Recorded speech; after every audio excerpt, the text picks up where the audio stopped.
आज का हमारा एपिसोड है परिणाम नहीं पुरुषार्थ का चिंतन। बहुत ही सुंदर है और ये जीवन का नियामक एपिसोड है। देखिए, एक तो परिणाम और एक पुरुषार्थ, दो चीजें हैं।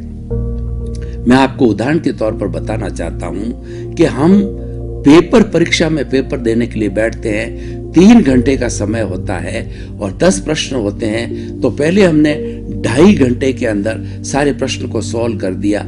उसके बाद हमारे पास में आधा घंटा का समय होता है। तो उस समय में हम वापस जो है रीचेक करते हैं कि कहाँ गलती रह गई है और कहाँ पे सुधार किया जाता है। और हमने पाया कि वास्तव में कुछ गलत हो गया तो उसका सुधार किया। तो इस सुधार करने के बाद वैसे पूरे 3 घंटे हो जाते हैं। तो 3 घंटे होने पर जो है इन्विजिलेटर की घंटी बजती है और वह जो हमारे प्रश्नों के उत्तर की प्रश्न पुस्तिका है वह अपने उसको इन्विजिलेटर को दे दी। तो ये तो हमारा एग्जाम हुआ।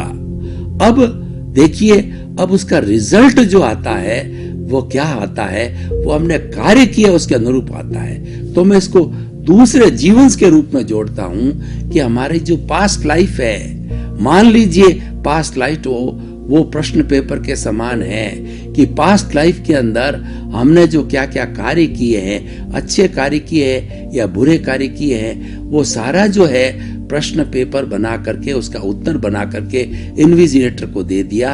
और वह करने वाला मान लीजिए पुखराज था पूर्व जन्म के अंदर, उस व्यक्ति ने कार्य किया।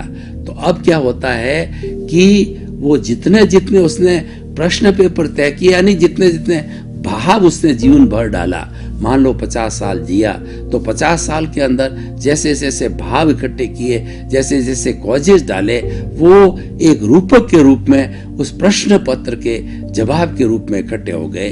तो वो अब देखिए कि ये जो नया जन्म हमको मिला है वो हमारे आयुष्य कर्म के अनुरूप जो ये नया जन्म मिला है, तो ये पुखराज ने जो कार्य किया है, ये सोहनराज को उसके अनुरूप जो है उसको इसका जन्म मिला है। यानी जैसा जैसा उसने प्रश्न पत्र तैयार किया था उसके रिजल्ट के रूप में ये शरीर मिला है। तो हम कह सकते हैं कि रिजल्ट के रूप में ये मन वचन काया रूपी शरीर है, पूर्व जन्म के किए गए कर्मों के भुगतान के लिए मिला है। पूर्व जन्म में जैसा क्वेश्चन पेपर हल किया है उसके रिजल्ट के रूप में मिला है। वो प्रश्न पेपर हल करने वाला पुखराज था, लेकिन इसका जो परिणाम भुगतने वाला ये सोहनराज है। और वो एज इट इज परिणाम भुगतेगा, जो पीछे से वो कैलकुलेशन करके प्रश्न पत्र हल करके आया है उसके परिणाम के रूप में ये पूरा जीवन चलेगा।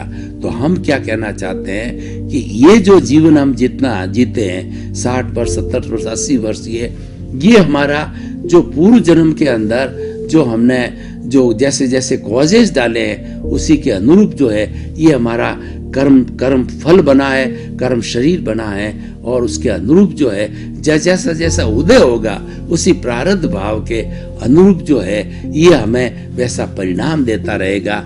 और हमें कोई स्वतंत्रता नहीं है उस परिणाम को बदलने की, क्योंकि हमारा जो आयुष्य कर्म है वो हमारे सांस के साथ जुड़ा हुआ है और आयुष्य कर्म फिक्स होता है।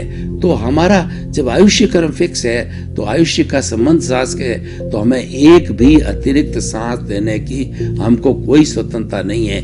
यानी जैसा हमारा परिणाम होगा उसके अनुरूप जो है हमारा ये जीवन चलता रहेगा। लेकिन अब प्रश्न ये है कि हम उसकी चिंता में लग जाते हैं कि इसको हम सुधारें। हम तो पीछे से जो है पापोदय लेके आए हैं और पापोदय के अनुरूप जो है हमको झुग्गी झोंपड़ी मिलो, हमको दुख मिला, कलह मिला, लड़ाई मिला, झगड़ा मिला और रहने को पूरा पर्याप्त नहीं, खाने को पर्याप्त नहीं है। तो हम जो है अब उस पुरुषार्थ के अंदर लग गए कि हम ये प्राप्ति करें, लेकिन वह उसको परिणाम को बदलना हमारे बस की बात नहीं है और उसको हम पुरुषार्थ मान लेते हैं।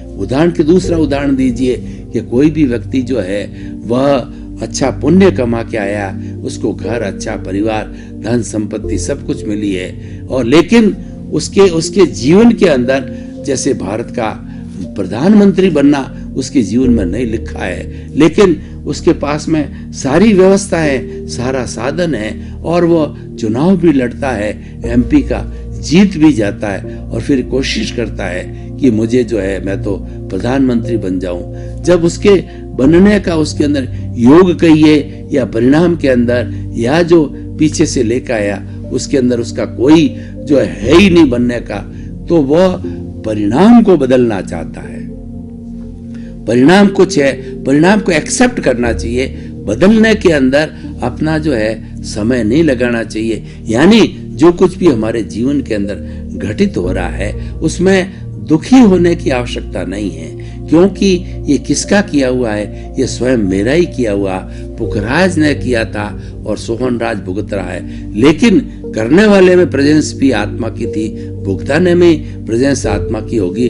और जैसे अब ये सोहनराज कॉजेज डालेगा तो वैसे कॉजेज जो है आने वाले समय के अंदर जो भुगतेगा, कोई यशवंत राज नाम का व्यक्ति भुगतेगा, तो वह तो भुगतने वाला उस रूप के अंदर होगा। डालने वाला अलग है, भुगतने वाला अलग है, क्वेश्चन पेपर देने वाला अलग है, परिणाम पाने वाला अलग है। ये तो अलग अलग जो है वो कर्मों के जैसे जैसे भाव कर्म होते हैं वो अगले जन्म में द्रव्य कर्म के रूप में बदलते हैं, तो चलता रहता। लेकिन तीनों अवस्था के अंदर भूत, भविष्य और वर्तमान में प्रेजेंस एक ही होती है, वही हमारा अस्तित्व है। उस अस्तित्व की जानकारी करना पुरुषार्थ है।